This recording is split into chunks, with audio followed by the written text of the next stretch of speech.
지난주 말씀에는 우리가 피차 사랑의 빛 외에는 빚을 지지 말자 하는 그런 말씀을 나누었습니다. 그 말씀의 핵심은 사랑을 받아본 사람들이 사랑할 수 있다 하는 그러한 말씀이었습니다. 그래서 우리는 사랑을 많이 받아봐야 돼요. 그걸 느껴야 돼요. 그래야 사랑할 수가 있어요. 그 최고의 사랑은 예수님으로부터 받는 사랑이죠. 내가 하나님 사랑을 너무나 많이 받았다, 이렇게 깨닫고 느끼는 사람들이 다른 사람을 사랑할 수 있어요. 그래서 예수님이 뭐라고 말씀하셨냐면은 너희가 서로 사랑하라, 이렇게 말씀하시면서 그 앞에 내가 너희를 뭐 한 것 같이? 사랑한 것 같이, 내가 너희를 사랑한 것 같이 너희도 서로 사랑하라. 그러니까 주님의 사랑을 내가 너무나 많이 받았다는 것을 깨닫는 사람들이 사랑할 수 있다는 거예요. 여러분 어떻게 생각하세요? 주님의 사랑을 누구보다 많이 받았다고 느끼십니까? 그런 사람이 사랑할 수 있어요. 근데 나는 무슨 사랑을 받았느냐? 주님, 나 이렇게 사랑 못 받았어요. 만약에 그렇게 생각된다면 주님의 사랑을 받지 못했는데 어떻게 사랑할 수 있겠어요? 그러면서 이제 그 다음 단계 속에서 그리스도인으로 우리는 어떻게 살아야 되느냐 하는 내용이 11절의 말씀이죠. 11절에 보니까 또한 너희가 이 시기를 알거니와 그러세요. 이 시기를 알거니와. 시기라고 하는 것은 잘 아는 대로 시간, 때를 의미합니다. 그렇죠? 우리의 인생 자체가 시간 아닙니까? 우리에게 주어지는 시간을 소유하지 못하고 누리지 못하는 상태를 가리켜 죽음이다 그럽니다. 그래서 여러분, 우리가 죽었다, 그 얘기는 시간이 이미 끝났다 그런 얘기죠. 죽으면 시간이 없어요. 인생은 시간이고, 인생을 관리한다는 것은 곧 시간을 관리하는 것을 말해요. 따라서 시간의 중요성을 아는 것이 지혜입니다. 그러니까 여러분, 오늘 말씀 들을 때 다른 것은 다 잊어버려도 내가 시간을 잘 관리하는 사람이 돼야 되겠다. 근데 그 시간이라고 하는 개념이 세상에서 말하는 그런 개념과 하나님의 시간과는 달라요. 그러니까 세상에서 말하는 시간은 우리는 크로노스 이렇게 얘기해요. 근데 하나님이 우리에게 주시는 하나님의 시간을 카이로스 이렇게 얘기합니다. 시기를 번역된 이 헬라어 카이로스는 인간이 임으로 조종하거나 조절할 수 있는 시간을 의미하지 않습니다. 철저하게 하나님에 의해 결정되어지는 하나님의 때, 하나님의 시간을 뜻합니다. 그러니까 여러분, 그 시간은 하나님의 시간이에요. 우리의 시간이라고 하면 안 돼요. 우리의 시간은 이런 거예요. 내가 친구에게 야, 내일 우리 점심 한번 먹자, 내가 그랬어요. 그러니까 친구가 알았어, 그렇게 얘기하다가 시간이 지나서 야, 나 점심 먹으려고 했는데 시간이 없어서 안 되네, 다음에 우리 같이 하자, 그렇게 얘기했을 때에 이 시간은 카이로스가 아닙니다. 그러면 카이로스는 뭐냐? 어떤 사람이 친구를 만나기 위해 자동차를 타고 가다가 교통사고를 당해서 사망했어요. 만약 자동차 사고가 날 줄 알았으면 밖에 나가지 않았든지 지하철을 이용했을 텐데 몰랐기 때문에 사고를 당한 것이죠. 그 시간은 내 시간이 아닌 하나님의 시간이었습니다. 이런 것을 우리는 카이로스라고 그래요.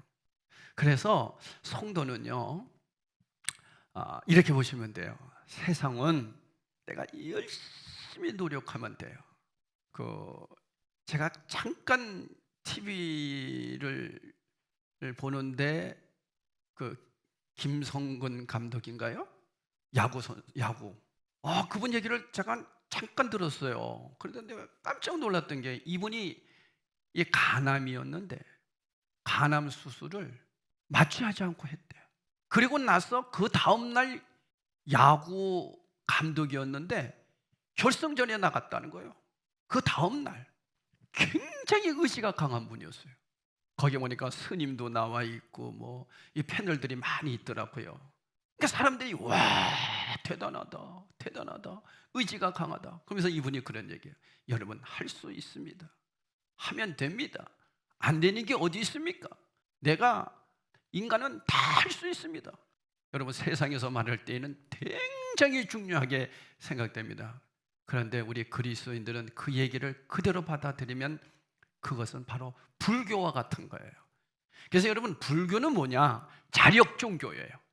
내가 참아야 돼요. 내가 해야 되는 거예요. 이게 다른 종교 세상의 신념이에요. 근데 그리스도인들은 그렇지 않습니다. 혹시나 여러분, 내가 무엇을 하려고 한다면 그것은 다른 종교 믿는 거예요. 이런 목사님들도 있어요.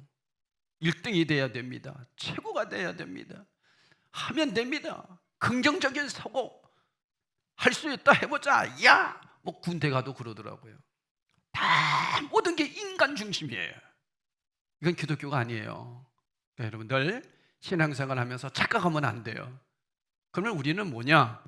타력 종교예요. 타력 종교라고 하는 것은 나는 아무것도 할 수 없는 사람이에요. 하나님이 도와주셔야만 됩니다. 이게 기독교예요. 그러면 특히 젊은 사람들이나 자기 의지가 강하거나 자수성가했던 사람들은 이 기독교 신앙을 굉장히 약한 종교로 봐요.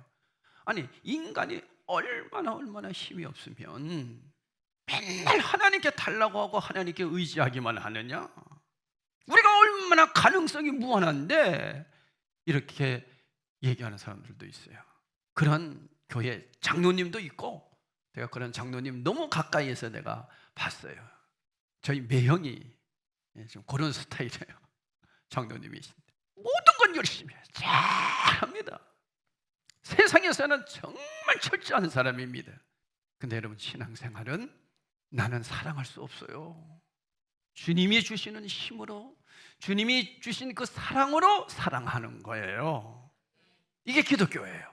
그러니까 여러분, 절대로 착각하면 안 됩니다. 자, 다시 말씀드려요. 다른 종교는 자력 종교예요. 기독교는 타력 종교예요.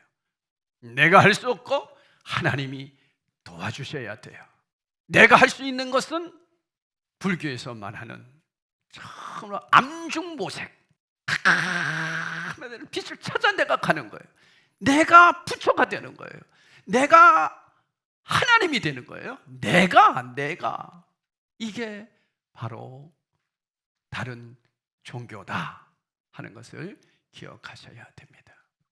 그렇다면 본문에서 말하는 하나님의 결정적인 때, 어떤 때를 의미하는 것일까요? 하나님의 그 시간, 구원이 처음 믿을 때보다 가까웠다는 겁니다.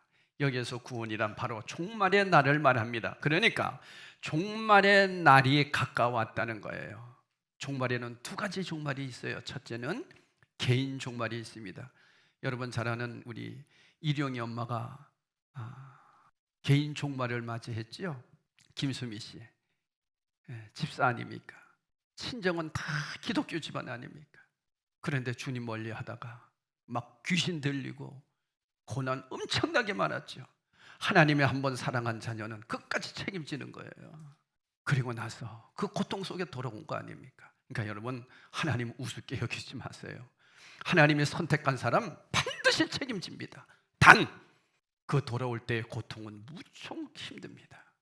그러니까 건강할 때 우리 예수 잘 믿고 잘 된다고 할 때에 세상으로 나가지 말아야 돼요.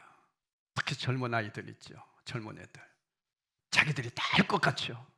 그리고 주님 멀리 합니다.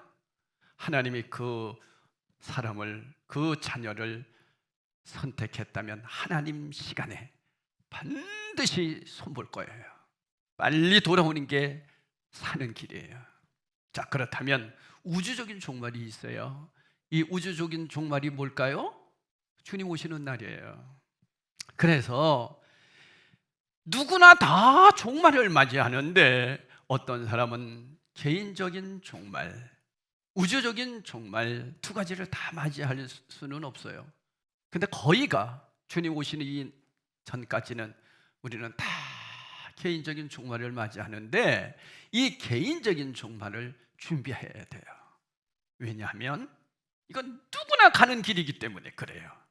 누구는 가고 누구는 안 간다고 하면 뭘 그거 준비할 필요 없잖아요. 여러분, 지금까지 살아오면서 이 세상 떠나지 않은 사람 어디 있어요? 다 죽어요. 그것이 개인적인 종말이다고요. 그때가 하나님께서 정해주신 카이로스예요. 그래서 오늘 말씀에 하루가 또 저물어 가고 있습니다. 우리는 하루가 저물어 간다. 그 김광석의 그 노래 중에서 하루가 또 멀어져 가네, 뭐 이런 노래가 있더라고요. 슬퍼요. 인간적으로는 슬퍼요. 그러나 우리가 영적인 것을 알고 하나님 나라를 아는 사람들은 그 나라를 기대하게 돼요. 근데 거의 내 힘으로 안 돼요. 왜? 구원은 내가 믿고 싶다고 해서 믿어지는 게 아니었으니까요. 주님이 나를 찾아오셨고 나를 구원해 주셨고 하나님 자녀로 인정해 주셨기에 내가 그분을 나의 주인으로 모신 거예요. 그래서 하나님 자녀된 우리들이기 때문에 구원도 하나님 손에 달려 있어요. 내 마음대로 되는 것 하나도 없습니다. 여러분, 부귀영화를 누리고 천하를 다 호령했던 사람들도 마지막 죽음 앞에서는 꼼짝 못했지요. 그래서 우리는 우리 힘으로 안 된다는 거예요. 그래서 우리의 신앙은 하나님이 지켜주셔야만 된다는 거예요. 죽음을 어떻게 우리가 맞이할 수 있습니까? 죽으면 끝이다고요? 그것이 불교에서 말하는 무예요. 죽으면 끝! 아무것도 없음. 그런데 그걸로 끝난 것이 아니라 윤회된다고 또 하나의 기둥을 만들어놨어요. 그러니까 여러분 보세요. 죽으면 끝인데 무슨 또 윤회가 됩니까? 그래서 이것은 서로 얘기하지 말자. 분물률이에요. 그게 불교입니다. 근데 우리 기독교는 죽으면 육체는 끝, 영혼은 영원한 것. 할렐루야. 영혼이 있기 때문에 그렇단 말이에요. 영혼을 준비하는 거예요. 이게 신앙생활이에요. 육신은 인간이 살아가는 그 시간 속에서 살다가 하나님의 때에 육신은 흙으로 돌아가지만 영혼은 영원한 하나님의 시간 속에 살아가는 거예요. 그래서 영이에요. 하나님도 영이에요. 영은 영원한 거예요. 시간이 없어요. 영은. 그래서 인간만 하나님의 형상으로 지음받은 영적인 존재인 거예요. 할렐루야. 그래서 11절 중반절에 그러지요. 자다가 깰 때가 벌써 되었으니 1초 1초가 다가오고 있다는 거예요. 하나님의 시간들이. 그런데 하반절에 보니까 이는 이제 우리의 구원이 처음 믿을 때보다 가까웠습니다. 조금씩 종말의 날이 가까워오는 거예요. 근데 여러분, 이 말씀은 연세 드신 분들이 더 깊이 깨닫게 되죠. 젊은 사람들이야 뭐 아이고 내가 살 날이 창창한데 안 그렇습니다. 여러분, 어른들에게 한번 물어보세요. 지나간 날들이 눈 깜짝할 사이죠? 지난주에 오셨던 우리 최동강 원로 목사님이 그랬잖아요. 내가 95세인데 마음은 청춘이야. 그게 무슨 얘기예요? 육신은 95세지만 영혼은 청춘이다는 거예요. 영원한 거예요. 그래서 우리가 딱 죽는 그 순간 영혼과 육신이 분리되죠. 이게 죽음이에요. 그래서 우리 기독교에서는 영혼과 육신이 분리되는 것을 죽음이다. 의학에서는 뇌가 정지됐다, 심장이 정지된 것이 죽음이다, 이렇게 얘기해요. 근데 그것은 육신이 죽은 거예요. 그래서 과학은 이 영적인 부분만큼은 증명할 수가 없는 부분이 있잖아요. 영혼은 영원한 거예요. 처음 믿은 그날부터 오늘까지 많은 시간이 흘렀음에도 여전히 잠에 빠져있는 그리스도인이 있다는 거예요. 이제는 깨어나라는 거예요. 그러면 잠을 자는 것과 깨어있는 것의 차이가 뭔지 한번 보세요. 여러분, 잠을 자면 아무것도 몰라요, 그죠?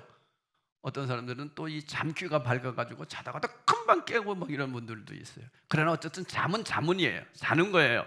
우리의 영혼은 잠을 자고 있는지 아니면 깨어 있는지 한번 봐야 돼요. 자, 그렇다면 첫째, 내가 지금 보고 듣고 있는지 그렇지 않는지를 살펴보셔야 돼요. 내가 지금 영적으로 자고 있는지 영적으로 깨어 있는지를 알려면은 잠을 자는 사람은 주위에 무슨 일이 일어나는지 몰라요. 잠에서 깨어나지 않는 이상 볼 수도 없어요. 뭐가 보이지도 않아요. 들리지도 않아요. 내가 영적으로 자고 있느냐, 영적으로 깨어 있느냐라고 하는 것을 알 수 있는 것은 뭐냐? 내가 말씀이 들려지고 있느냐? 내가 말씀대로 살아가려고 하고 있느냐? 내가 하나님 자녀로서의 그 삶을 늘 살아가려고 그렇게 애쓰고 있느냐? 이게 깨어 있는 거예요. 잠자는 사람은 아무것도 모르니까요. 둘째로, 내가 지금 생각하고 있는지 살피면 가능합니다. 여러분, 자면서 계속 생각하는 사람이 있어요? 그런 사람들은 잠자는 게 아니죠. 잠자면 생각도 없어요. 근데 꿈은 많이 못 꾸게도 되고 그래요. 그래서 어떤 분이 그런 얘기 하더라고요. 죽음이란 꿈꾸는 것 같이 계속해서 무서운 꿈을 꾸는 것이 지옥이다. 그렇게도 얘기하는 분들도 있어요. 근데 중요한 것은 잠을 자면 생각도 안 해요. 잠자는 사람은 생각을 못 해요. 잠자는 동안은 사고가 멈춰 있어요. 그래서 내가 늘 진리가 무엇인지 생각하고 살아가고 있느냐, 그 사람이 깨어있는 사람이에요. 생각하고 있다. 자, 첫 번째는 주위를 살피고 있다. 내가 그리스도인으로 그리스도인이 이렇게 살면 안 되지? 그래서 늘 하나님의 나를 보고 계심을 깨닫고 살아가는 거잖아요. 세 번째, 내가 보고 듣고 생각한 것을 행동으로 반응하고 있는지를 살핌으로 가능한 거예요. 그래서 이 세 번째가 바로 결론이죠. 내가 보고 듣고 생각한 것을 행동으로 반응하고 있는지.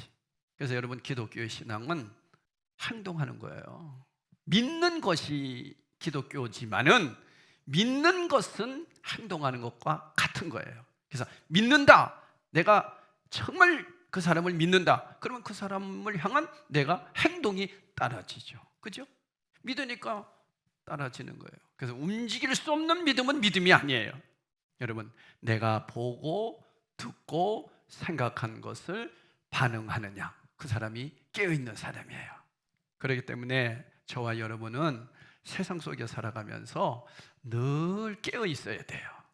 그렇다면 우리가 어떻게 해야 잠에서 깰 수 있을까요?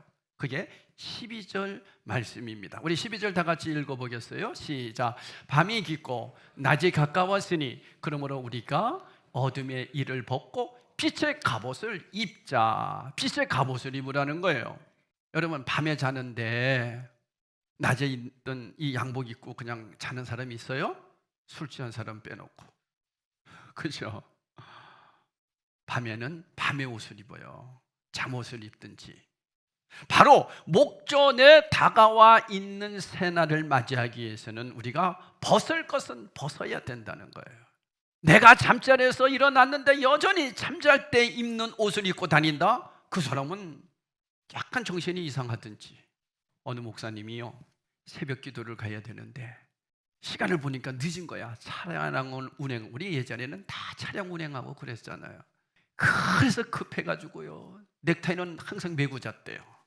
넥타이를 메고 자고. 그러니까 목사님들이 이 새벽 기도에 그 강박관념이 있잖아요. 그래서 넥타이를 메고, 그리고 밑에는 이제 팬티만 입고, 그리고 이제 잤나 봐. 그리고 일어나가지고 이제 딱 바지만 입고 양복만 입으면 되니까. 근데 시간이 늦은 거예요. 그래서 놀래가지고 그냥 넥타이는 매져 있으니까 와이셔츠도 있고, 그래서 양복 위에 옷을 입고는 막 뛰어나가서 운전하고 가는데 성도들은 다 태워주고 들어오려고 이렇게 보니까 밑에 바지를 안 입은 거예요. 이 실제로 있었던 일이에요. 여러분, 입어야 할 때는 입어야 되는 거예요. 그죠? 그렇다면 벗어야 할 어둠의 일은 무엇이며 입어야 할 빛의 갑옷은 무엇입니까? 그 내용을 자세하게 13절에 이렇게 얘기하고 있어요. 자, 우리 한 번 더 읽어봅시다. 시작. 낮에와 같이 단정히 행하고 방탕하거나 술 취하지 말며 음란하거나 후색하지 말며 다투거나 시기하지 말고. 아침부터 술 마시고 비틀거리고 다니는 사람들 보면 저분 저 하루 종일 저 어떻게 살까 그런 생각이 들 정도인데, 낮에와 같이, 그 얘기는 낮에는 다 보고 있지 않습니까? 사람들이. 그러니까 늘 단정하는 거예요. 우리가 진리 안에서 깨어있지 않으면 모양과 무늬만 다를 뿐이지 우리가 입고 있는 옷은 사실 전부 방탕과 술 취함과 음란과 호색과 다툼과 시기의 옷들이에요. 그래서 우리는 늘 낮에와 같이 단정히 행하는 것이라 했어요. 그러면 왜 사람들이 낮에는 단정히 행할까요? 여러분, 낮에는요 빛에 의해 자기 모습이 보여지기 때문이죠. 또 빛이 있는 낮 동안에는 다른 사람이 나를 보고 있음을 의식하기 때문이죠. 마찬가지로 우리가 그리스도의 빛 안에서 나의 실상을 바로 보고 나를 바로 잡는 것, 그래서 하나님께서 언제든지 나를 보고 계심을 의식하는 것, 그래서 우리 자신을 단정하게 하는 것, 이게 빛의 갑옷을 입는 거예요. 여러분, 다 하나님 다 보고 계신다는 것 인식하셔야 돼요. 그렇죠? 야, 우리 외국에 나왔으니까 목사 딱지 떼자. 여러분, 외국에는 하나님 안 계세요? 한국에는 하나님이 안 계시고 성도들이 계시니까. 그 얘기는 뭐예요? 야, 성도들 안 본다 이거잖아요. 그 사람은 밤에도 옷을 입고 살아가는 사람들이에요. 우리는 낮에도 밤에도 항상 주님이 나를 보고 계시는 거예요. 여러분, 요거 하나만 정말 바르게 산다면 어디 가서 우리가 죄지고 살겠어요?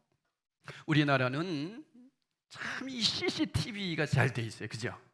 사방에 다 찍혀 있잖아요. 우리 교회도 들어올 때 CCTV. 그러니까 제가 어떤 데는 이렇게 서재에 앉아서 저 핸드폰만 딱 열면요, 누가 들어왔는지 안 들어왔는지 다 알고요. 제가 제주도 있으면서도 이번 주에 누가 전도 왔는지 안 왔는지 내가 다 봤어요. 신기하죠? 과학이 그렇게 발달했다고요.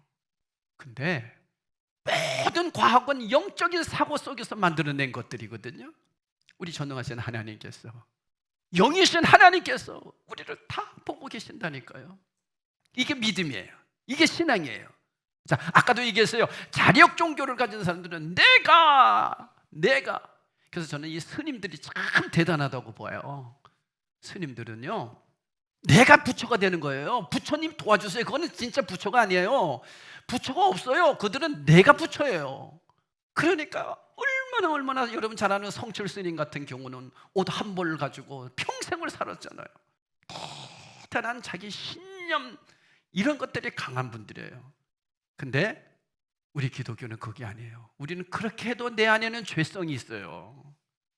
그래서 이 죄만큼은 우리 하나님이 예수 그리스도를 통해서 우리 죄를 씻어줘야 되지, 내가 죄를 씻을 수가 없다니까. 그래서 우리 기독교는 하나님이 나를 지켜보고 계신다는 믿음 속에 살아가는 자예요. 그러니까 여러분, CCTV를 보면서 아, 하나님도 나를 보고 계시지, 이렇게 생각하면 좀 이해가 더 될 거예요. 숨는다고 될 수 없습니다. 피한다고 될 수 없습니다. 신앙생활을 잠깐 쉬겠다고요? 한번 쉬보세요. 저 산속에 들어가 숨어 살겠다고요? 한번 살아보세요. 왜 여러분 우리 기독교는 세상 속에 살아가는 종교입니까? 왜 불교는 산에 올라갑니까? 그들은 속세를 떠나야 되기 때문이에요. 그래야 세상에 지저분한 건 안 보고 내가 참을 수 있으니까, 내가 해야 되니까 얼마나 힘드니까 산속에 들어가겠어요. 근데 우리는 그게 아니라 이 세상 지저분한 세상 속에서 하나님의 도움으로 이겨낼 수 있도록 그분께서 빛의 사명을 가지고 늘 지켜주시니까 우리는 세상 속에서 빛으로 사는 거예요. 이렇게 차이가 있습니다, 여러분. 자, 그러면 여기서 단정히 행한다 하는 것은 세 가지 뜻이 있어요. 첫째, 어울리게 행동한다는 뜻이에요. 어울리게 행동한다. 그리스도인으로서 우리는 어울리는 삶을 살아야 돼요. 그죠? 목사는 목사로서의 어울리는 삶을 살아야 돼요. 장로님들은 장로님들로서 어울리는 삶을 살아야 돼요. 그죠? 장로가, 목사가 그런다고요. 그래서 우리는 이 어울리는 옷을 입어야 돼요. 제가 오늘 코트를 입고 이 자리에 나왔다 봤어요. 한번 막 옷을 뒤집어 씌고 얼마나 안 어울려요. 그죠? 설교할 때는 설교하는 옷을 입는 거예요. 두 번째로, 예의를 다하다라고 하는 뜻이 있어요. 우리는 모두 그리스도 안에서 한 형제 자매입니다. 그렇기 때문에 그리스도인은 상대방 안에 있는 하나님을 보는 사람이에요. 나를 보는 게 아니에요. 하나님 안에 계시는 성령님이 저분에게도 계시고 나에게도 계세요. 그래서 여러분, 그 사람을 보지 마시고 그 사람 안에 계시는 성령님을 보는 사람이 바로 예의를 다하는 사람이에요. 그래서 서로 예의합시다. 서로 무시하면 안 돼요. 우리 그리스도는 그렇다는 거죠. 세 번째가 고상하게 행하다, 이런 뜻이 있어요. 진리보다 고상한 것이 어디 있겠어요? 오래 진리와 사귀었음에도 생각이 고상하지 않고 품행이 고상하지 않다면 단정하지 못한 겁니다. 우리가 주님을 언제 처음 믿었든지 간에 그 처음 믿었던 때와 지금을 비교해 볼 때 그리스도인으로서 어울리는 행동을 하지 않는다거나 예의를 갖추지 않다거나 과거보다 더 고상하지 않다면 우리는 그동안 잠을 잔 거예요. 그래서 신앙생활은 삶을 보는 거예요. 삶을. 아, 저 사람 예수 믿는 사람 같네?